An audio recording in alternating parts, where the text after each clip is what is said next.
अस्सलाम वालेकुम जी। मैं अपने अल्लाह को गवाह बना के कह रहा हूँ कि मैंने पूरी कोशिश की है और मेरा अल्लाह इंशाल्लाह इस बात का गवाह रहेगा। मुझे बहुत सारे लोगों ने कहा तू ये ना कर, तू कोशिश ना कर।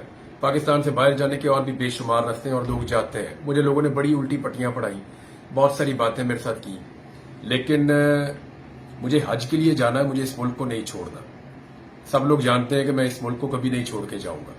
मैं इस मुल्क में रहना चाहता हूँ, लेकिन मैं जिंदा भी रहना चाहता हूँ और आजाद भी रहना चाहता हूँ। बार बार पकड़ के अंदर डाल देते हैं, बार बार मुझे कभी गायब कर देते हैं, कभी मुकदमा दर्ज कर देते हैं। दर्जनों मुकदमा मेरे ऊपर बार बार दर्ज किए गए। मैंने पिछले 1.5-2 महीने बड़ी तकलीफ में गुजारे हैं।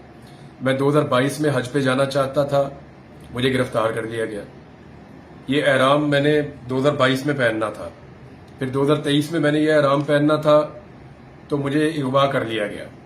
और मैं जहां पे था उन लोगों को मैंने कहा, मैंने टकरे मार मार के कहा कि मैंने हज पे जाना है। उन्होंने कहा जी इस साल आप नहीं जा सकते, आप अगले साल चले जाइएगा। तो मैंने इस साल की नियत की। अब इस साल मैंने हज पे जाना था। 2 महीने मैंने बड़ी तकलीफ में गुजारे, कभी एक दफ्तर में, कभी दूसरे दफ्तर में, कभी तीसरे दफ्तर में। तमाम निजाम के मैंने दरवाजे खटखटाए और हर एक को मैंने बताया कि मैं हज पे जाना चाहता हूं, मेरी और कोई नियत नहीं है। और उसके बाद फिर मैं हाई कोर्ट गया, फिर जो कुछ मेरे साथ हुआ वो आप सब जानते हैं। और फाइनली मुझे हज पे जाने की ये आखिरी एक फ्लाइट है, मैं इसको मिस नहीं कर सकता। मेरे पास अभी इंफॉर्मेशन है कि वहां एयरपोर्ट पे बहुत सारी तादाद में रेंजर्स और पुलिस खड़ी है और वो मुझे गिरफ्तार कर सकते हैं। हर गाड़ी को वो चेक कर रहे हैं। मुझे सब लोग यही कह रहे हैं कि तू वहां ना जा, लेकिन मैंने अपने आप से वादा किया और मेरा अल्लाह इस बात का गवाह रहेगा कि मैंने तेरे घर पे आने के लिए पूरी कोशिश की। मेरे अल्लाह, मैंने पूरा जोर लगाया। मैंने अपने आप को गिरफ्तारी के खतरे में भी डाला।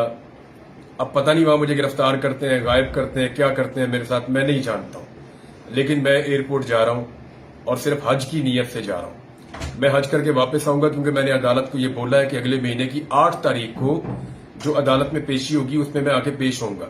मैंने आज तक किसी अदालत की कोई एक पेशी भी मिस नहीं की, कानून की आज तक एक भी खिलाफ वर्जी नहीं की। जिस डिपार्टमेंट ने, जिस दफ्तर ने जब मुझे बुलाया मैं वहां पे गया।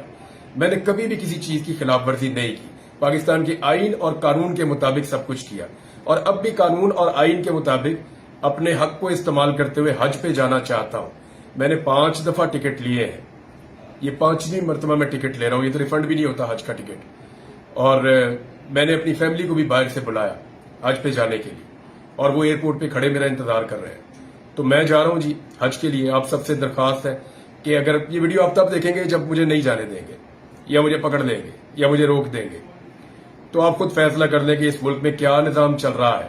और मुझे रोकने वाले एक बात याद रखें, मुझे पता है मुझे कौन रोक रहा है, वो सिर्फ एक बात याद रखें और कुरान पाक में जाकर पढ़ें कि जो लोग बैतुल्लाह से रोकते हैं उनके लिए मेरे रब का क्या हुक्म है।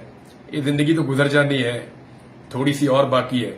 मेरे पास कितनी है, शायद मैं भी गुजार चुका हूं, पता नहीं कितनी बाकी है, कौन सा लम्हा आखिरी हो जाए। इस साल इसलिए कोशिश कर रहा हूं, पता नहीं अगला साल नसीब भी होता है या नहीं होता जिंदगी में। लेकिन एक बात बता देता हूं, हमेशा जिंदा किसी ने नहीं रहना। ये सारी चीजों का हमें हिसाब देना पड़ेगा जाके। तो मैं अपने अल्लाह को गवाह बना के मैंने जो वादा किया था मैं पूरा कर रहा हूं और मेरा अल्लाह इंशाल्लाह गवाह रहेगा कि या अल्लाह मैं हज के लिए जा रहा हूं, तेरी इबादत के लिए जा रहा हूं, मेरी मदद कर। बहुत शुक्रिया। अस्सलाम वालेकुम।